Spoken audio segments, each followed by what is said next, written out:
Hi, everybody. This is Real Talk with Miss Wendy. We are getting ready to start chapter 14, Wigs and Hair Additions Test Review. Um, this chapter is, I don't really care for it much. Some of it's a little bit controversial, I should say, for me. Um, some of the questions, I don't really like the way they present them, but it is what it is. It's Milady. We're going to get through it either way. Let me go ahead and give you my spiel. I do not know every answer in the book. If you do not know the answer, I encourage you to look it up. Take the time, get in your book, look up the answers so that you are better informed for your test. If you don't know the answer, excuse me, if you don't know the answer to one of your questions, if it's an absolute guess, you cannot use your critical thinking skills to narrow down your options. You're going to choose B. You're going to choose B every single time. Do not Christmas tree your test. You're more likely to get a few right if you actually choose B all the way down on the ones you don't know. Milady does a lot of things that they will do repeatedly. They'll say things like always. They'll say things like except. Usually that first one has an except in it. And that just means that three of these are the same, one is not. Or three of these things are true and one is not. Three of these things match the sentence, one does not. So usually it'll stand out most of the time. Sometimes you will find the answer to one of your questions in a previous test or a previous question or a post question, right? So either before or after that question, you may find the answer. So if you don't know the answer to one of your test questions, you can always do the entire test, go back and answer that question once you've completed it. So that way you have a better likelihood of maybe narrowing down a couple of those answers. So that is all I have for you. This is Real Talk with Miss Wendy, chapter 14, Wigs and Hair Additions. And I will say right up front, I need saves, likes, follows. So if you could please do that when you watch this, it will help you. And I'm plan on having all of the chapters up on my TikTok eventually and YouTube eventually. So you'll have a place to go when you need to take a look at those. So let's get started. Number one, all of the following are reasons to study hair additions and wigs, except one of these is not correct, right? So these services are in high demand from clients who want a trendy look that helps them stand out. Okay. These services require little training, so they can be offered to clients at a low cost. I don't like that at all. These services require ongoing maintenance, so clients book multiple appointments. That's true. These services improve the self confidence of clients experiencing hair thinning and hair loss. Again, that's true. So the only one that really makes sense to me is B. Let me just verify that is correct. B is your answer. That is not true that they offer a little bit of training and it's a low cost, right? Neither one of those things are true. It's a lot of training that you have to do to be able to do it well, to be well educated while doing it. And low cost is definitely not the answer there. So, number two, what is the term for hair additions that are secured to the base of the client's natural hair for the purpose of adding length, volume, texture, or color? So, based on these choices, wigs, toupees, extensions, or chignons, I'm going to go with extensions. C, let me verify that is correct. Extensions is going to be your answer. Chignon is a style, so that's automatically kicked out, right?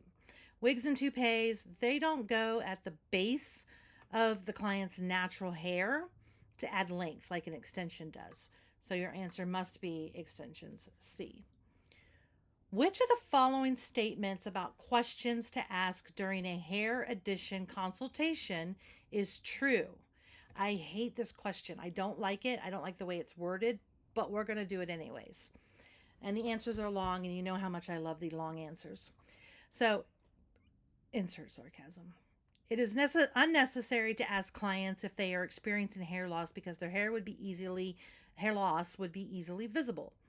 It is important to ask clients, are they wearing hair additions currently, because they can be mistaken for the client's natural hair. It is unnecessary to ask clients about hair additions they've used previously because they already know what to expect. It is important to ask clients how long they plan to wear hair additions because of ongoing maintenance impacts their budget. So what they're saying is which one of these questions should you be asking during the hair addition consultation is true? Which one is true? So is it unnecessary to ask them because you'd be able to see it? Okay. Answer says that's the one, right? Answer key that I have. I have an answer key. It says that is your answer. A. I don't like this question because these other choices are not bad choices. But Milady will do this thing where it's like you have several correct answers, but one is the most correct, right? The truest statement. And this is one of those questions. So you're just going to have to know that it's going to be A. What questions is true when you ask about hair addition consultations? Number 4.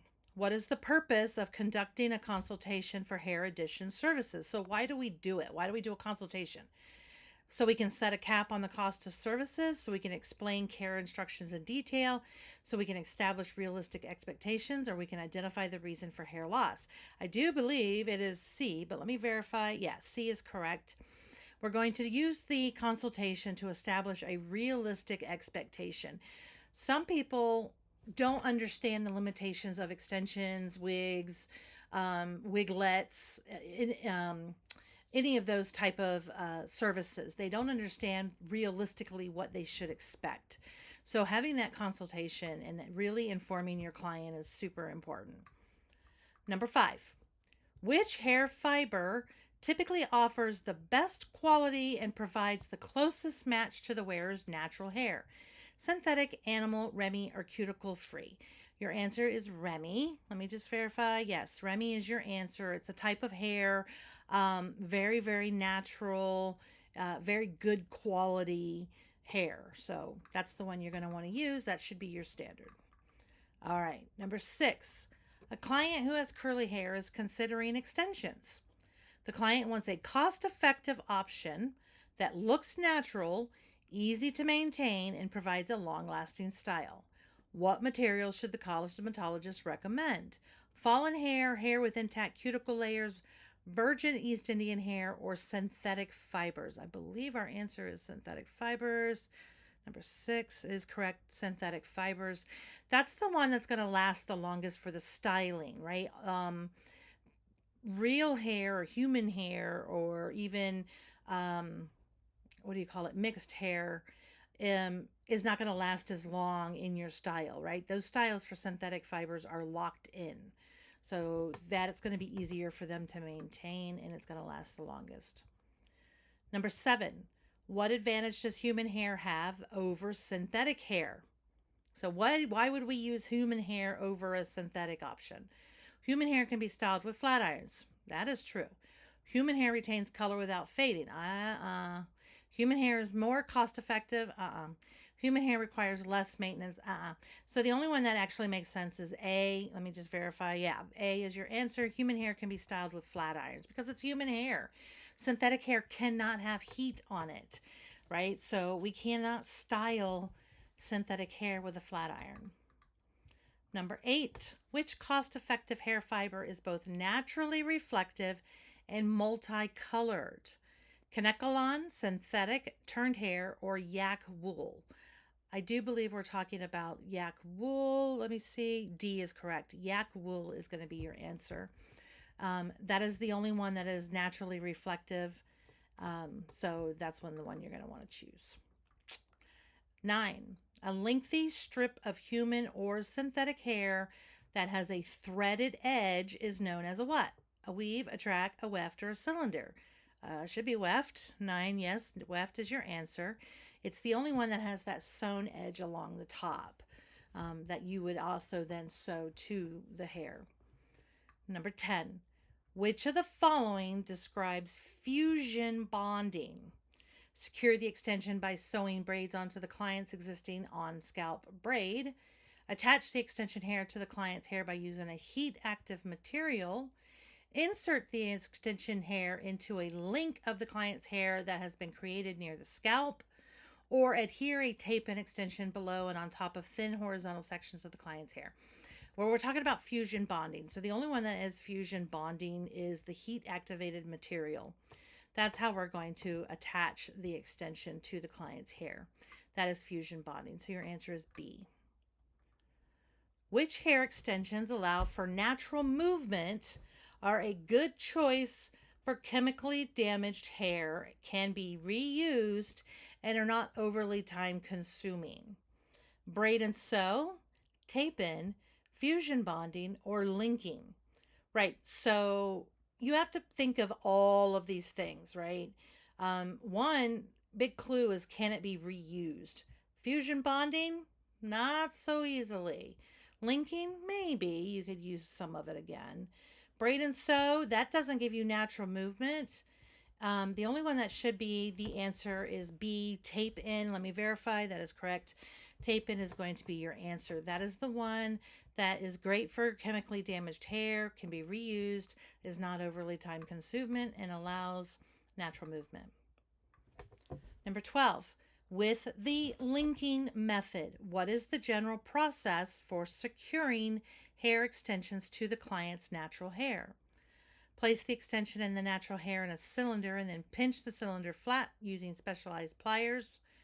Place an extension underneath and on top of the natural hair, then use a pressing tool to press them together. Use an overcast stitch to sew the weft to a track of natural hair.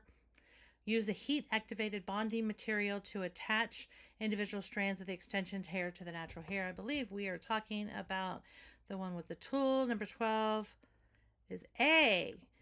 All right. Oh, I'm sorry. You're right. I was looking at the wrong one. It's not it.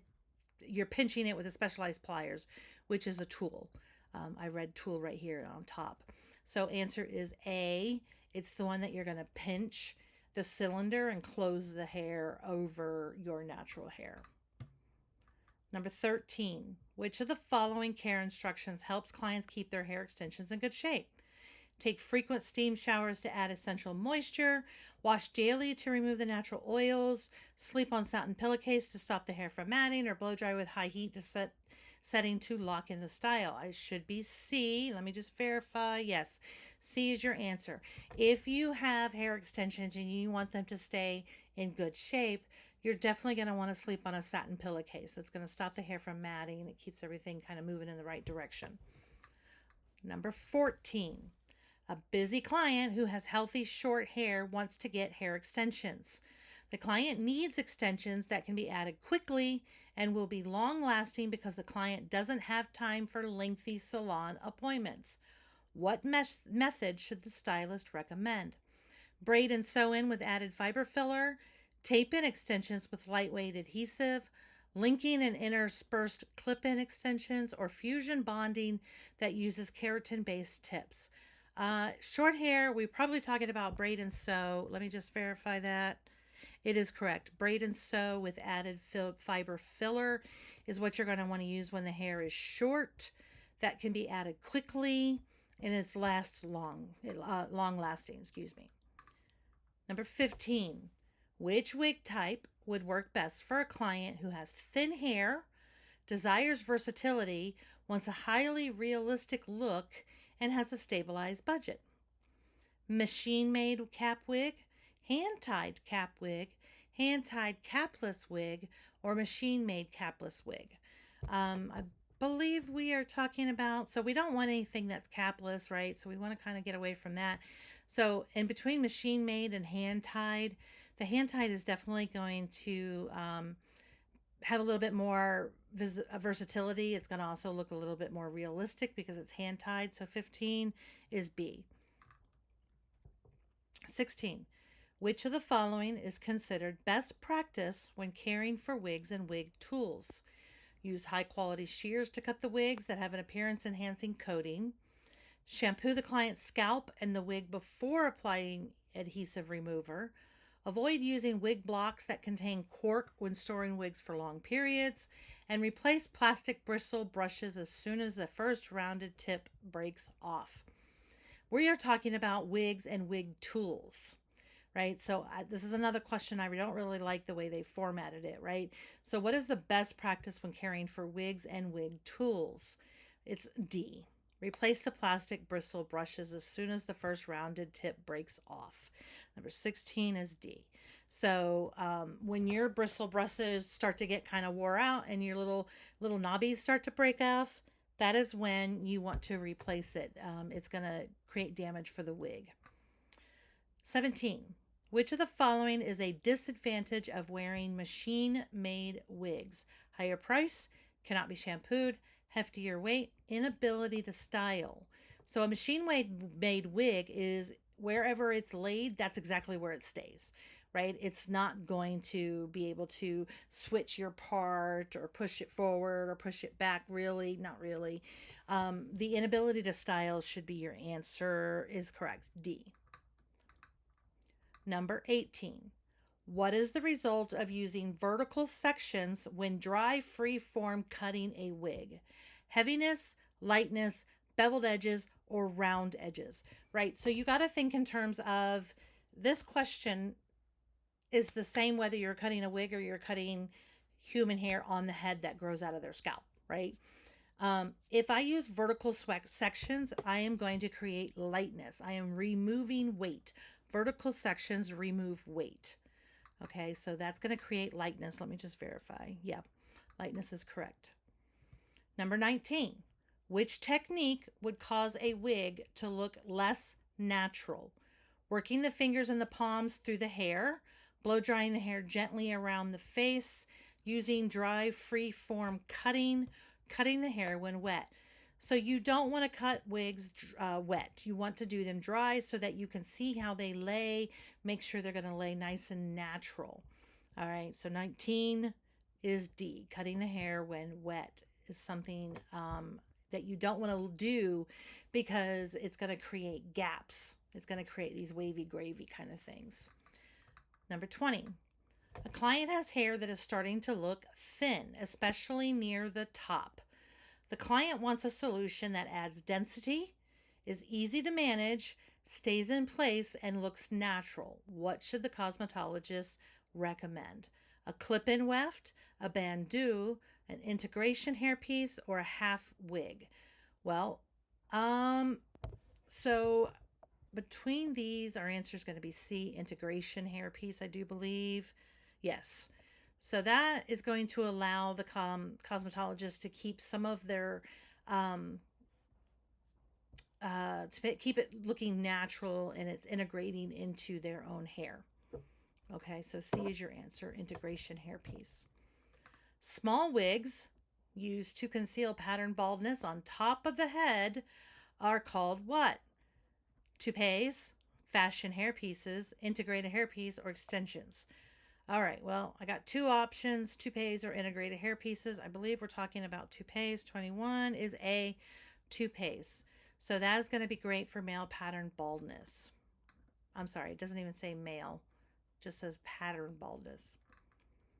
What is the most important consideration regarding hair augmentation services? So we want more of it, right? Augmentation, that's what that means. I want more of it. So making the client comfortable while performing services, ensuring the safety of the client's own hair, securing additions to prevent them from slipping, or creating a look that is trendy and fashionable. What is the most important consideration? I think it would be B. What do you guys think? 22 is B. Ensuring the safety of the client's own hair. That is always going to be your main priority, right? We want to maintain the integrity of the client's hair. If they are getting extensions, wigs, hair pieces, whatever they're doing, if it's creating damage to their own hair, stop. Don't do it. That's not the point of doing hair extensions or any other service like that, right? So we want to make sure that we always take care of the client's own hair first. 23. Fashion hair pieces are attached to the client's natural hair with all of the following, except what? Fashion hair pieces. That's the clue right there. Clips, combs, an elastic, or a cylinder. All of these things are ways that hair pieces can be attached to the client's natural hair. but we're talking fashion hair pieces. That's going to be your cylinder.